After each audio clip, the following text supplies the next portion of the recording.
Diane Ouellette, responsable de communication de la Ligue de hockey d'excellence du Québec volet masculin. Bienvenue sur le banc des joueurs.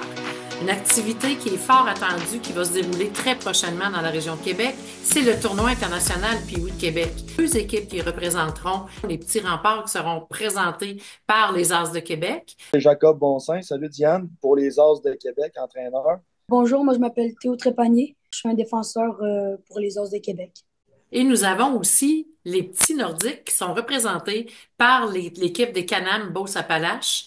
Donc, nous avons aussi l'entraîneur-chef qui est accompagné du capitaine. Salut Diane, moi c'est Mathieu Duhamel, entraîneur-chef. Je suis accompagné par... Lucas Valdron, attaquant du Canam Beauce-Appalaches. Bonjour messieurs, merci d'avoir accepté cette invitation.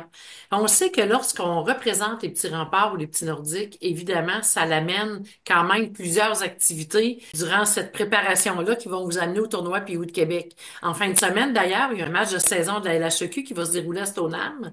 Donc, c'est une belle partie hivernale qui s'en vient. Mais au-delà de ça, il y a sûrement des activités et d'autres événements auxquels vous êtes invités à participer, qui vous demandent aussi d'être présents et qui font vivre des expériences extraordinaires aux joueurs. Exact. De notre côté, la première des étapes, ça a été lorsqu'on a été durant le tournoi de Trois-Rivières et qu'on a eu la chance de se qualifier pour le tournoi Pee-Wee. Fait que ça a comme été la première étape. Puis après ça, d'être les remparts, mais là, ça l'a mené à tous les préparatifs versus les gilets, la préparation de l'équipement. Les jeunes, ils ont tous reçu le linge à l'effigie des remparts déjà. Puis hier, cette semaine, ils ont reçu les gants aux couleurs des remparts. Les casques, ils ont mis le collant aussi. Puis, ça va en venir à la pratique qu'on va faire avec les joueurs des remparts comme l'an dernier, à la présentation au rempart, la présentation du Jet 3. On va faire des parties hors concours en prévision du tournoi aussi. Cette année, il y a le tournoi de Waterloo qui est rendu obligatoire pour la Ligue. Fait que là, on va faire le tournoi de Waterloo aussi à travers tout ça pour emmener au tournoi par la suite, là. Mais une des activités fortes, c'est sûr que ça reste la partie de samedi là, contre la Beauce, qui est une bonne équipe aussi. De notre côté, c'est sûr que la sélection pour le tournoi a été faite différemment un petit peu. Nous, les jeunes ont vécu la déception à Trois-Rivières de ne pas se qualifier directement. Ils ont eu quelques semaines après la bonne nouvelle d'être sélectionnés par le tournoi pour y participer. C'est sûr que nous, de notre côté aussi, il y a des activités qui ont déjà été faites, présentation des joueurs au niveau d'un match de la Ligue nord-américaine, ainsi de suite. Les Nordiques sont plus actifs, fait que c'est sûr que c'est un petit peu plus compliqué là, dans l'organisation, tout ça. Puis nous autres, on veut quand même continuer à avoir une certaine représentation au niveau de notre organisation Canam qui va être exposée sur l'Atlas. Fait qu'on on va travailler à mixer les deux uniformes en guillemets ensemble parce qu'on demeure fiers de représenter le Canam lors de cet événement-là. Pour vous, messieurs, les joueurs, qu'est-ce que ça représente de vivre ces activités-là, de représenter les petits remparts et les petits nordiques? Ben, c'est sûr que c'est un des plus grands tournois au monde. C'est le plus grand tournoi Pee-Wee, fait que c'est quand même exceptionnel de pouvoir représenter ça. Surtout moi puis mon équipe, on a une grande fierté de représenter les Nordiques. Mais comme mon coach disait aussi, représenter le Canam. Pour nous, on est très fiers parce que c'est une chance dans notre vie pour réussir. Puis on est prêt à tout pour le tournoi Pee-Wee. On sait qu'en fin de semaine, le match qui a lieu à Stoneham, c'est un match qui finalement compte au niveau de la LHEQ. À quoi on peut s'attendre, messieurs, durant ce match-là? C'est pas un match ordinaire. De notre côté, tu sais, faut pas changer nos habitudes. C'est juste le décor qui va être différent, entre guillemets, autant le fait de jouer à l'extérieur, mais tu sais, ce qui va se passer sur la glace, faut garder nos habitudes, puisqu'on travaille au quotidien avec nos jeunes. Puis c'est un match comme les autres, dans le sens où on va chercher à progresser à travers notre saison. Ben moi, selon moi, ça va être une game comme les autres. C'est comme mon coach disait, c'est quand même un match extérieur, mais il compte quand même. Fait que ben donc ça va être une game concours, puis on va se préparer pour la gagner. Mais c'est rien que le décor qui va changer, puis ben, on est prêt à tout pour gagner. Nous, il faudra travailler encore fort. Faudra, même si c'est le décor qui change, il faudra rester concentré puis encore travailler fort. Dites-moi, messieurs, quel genre d'équipe vous avez? Notre équipe est pas mal petite, mais on travaille fort puis on lâche jamais. Nous autres, ben, on a assez une bonne éthique de travail. On est déterminé à gagner, puis on a de la persévérance parce que des fois on perd, on gagne, mais on est toujours prêt à s'améliorer. Le tournoi Waterloo qui rentre entre les deux. Qu'est-ce que ça fait, ça, dans vos préparations? Est-ce que ça change pas mal la donne ou non, ça mène un événement encore mieux placé pour se préparer en vue de ce tournoi-là? Ça va être dur à évaluer pour l'instant, je pense, parce que l'an passé, on avait eu 6 semaines pour se préparer au tournoi Pee-Wee. Oui, le tournoi il est comme un tremplin pour le tournoi Pee-Wee, sauf qu'en même temps, c'est une question d'énergie aussi. Tu en vas jouer 4 parties à Waterloo, 5, 6 parties. Là, on recommence le lundi, le mardi d'après, on retourne dans le tournoi Pee-Wee une semaine plus tard.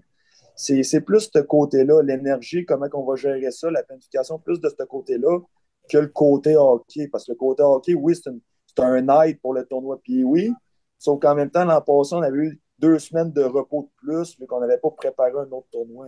Fait que c'est juste de mélanger tout ça pour trouver une formule gagnante.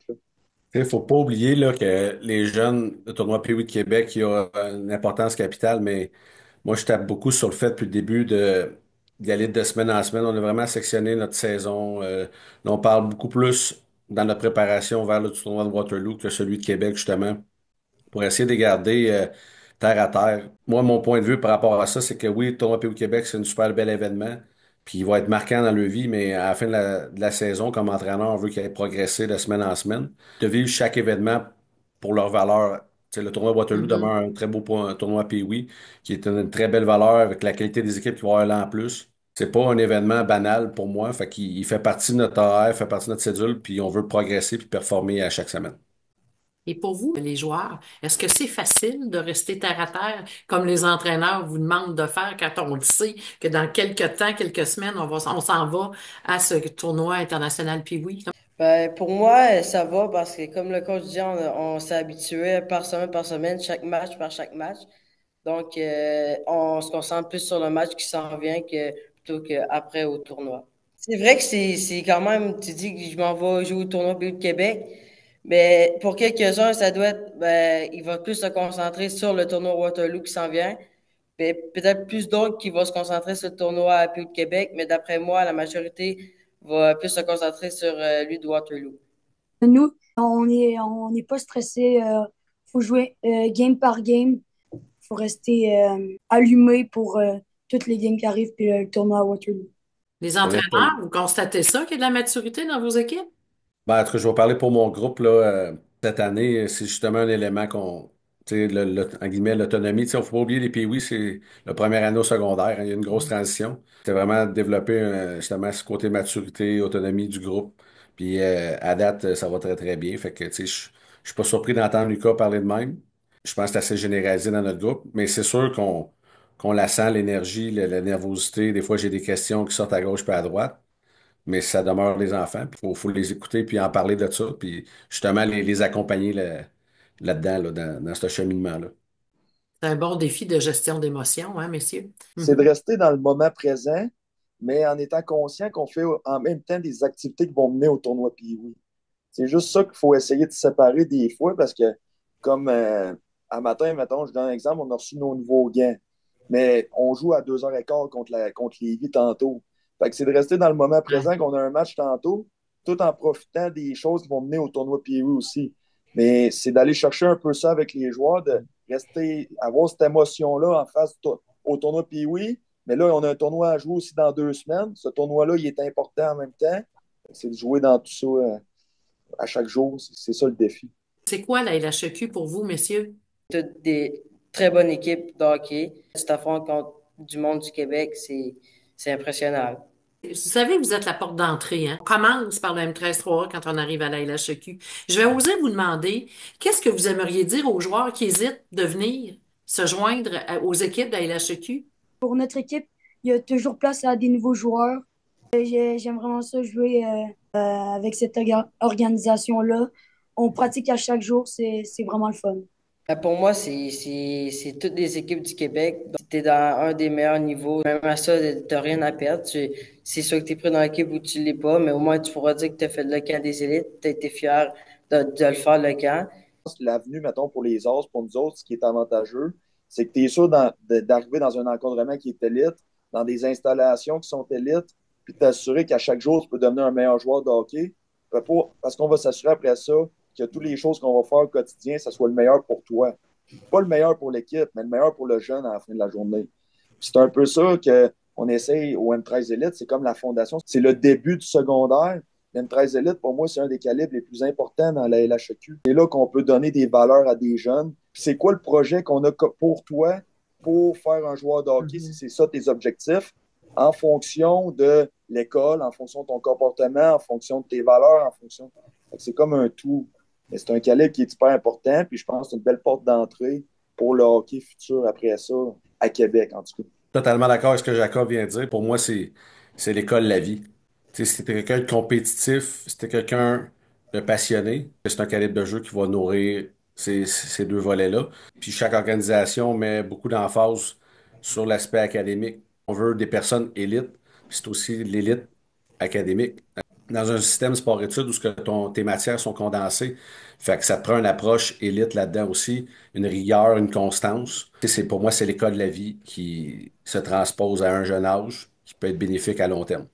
Et samedi, cette belle activité-là. Oui, c'est un match qui compte au niveau de la LHEQ, mais c'est aussi une activité, un événement qu'on veut faire. Les parents, les frères, les sœurs, les grands-parents, les amis, tout le monde sont invités. C'est à quelle heure, à quel endroit exactement? C'est à 13h30 à la patinoire de Stoneham. Puis en fait, comme vous disiez, Diane, là, tout le monde peut venir, tout le monde est invité. Les As, à chaque année, c'est comme un événement qu'on crée. Il y a de la nourriture qui est vendue, il y a de la musique, il y a des animations, il y a la mascotte des remparts, il y a l'animateur des remparts aussi. C'est vraiment un événement en tant que tel qu'on essaie de reproduire comme le mini tournoi Pee-Wee, mais à l'extérieur plutôt un peu pour un avant-goût. C'est vraiment, c'est tout le monde qui veut venir, puis même Théo l'a pas vécu encore, mais c'est un bel événement. La seule chose, c'est qu'il fait froid un peu par bout, mais pour le reste, on va s'en sortir. Ah ben là, samedi, il annonce pas pire, fait qu'on va être correct. Ouais, c'est ça. Ça fait partie de la game, disons, dans ce contexte-là. C'est gratuit, évidemment. Donc, Exact. tout le monde peut y aller. C'est accessible à tout le monde. On vous souhaite la meilleure des chances dans cette partie-là, dans le tournoi de Waterloo, mais aussi dans le tournoi international puis de Québec. Et félicitations, messieurs, pour vous être classés. Puis on vous souhaite de vivre beaucoup de plaisir aussi à l'intérieur de tous ces moments-là importants dans votre vie. Merci encore. C'est bien. Merci. Ouais.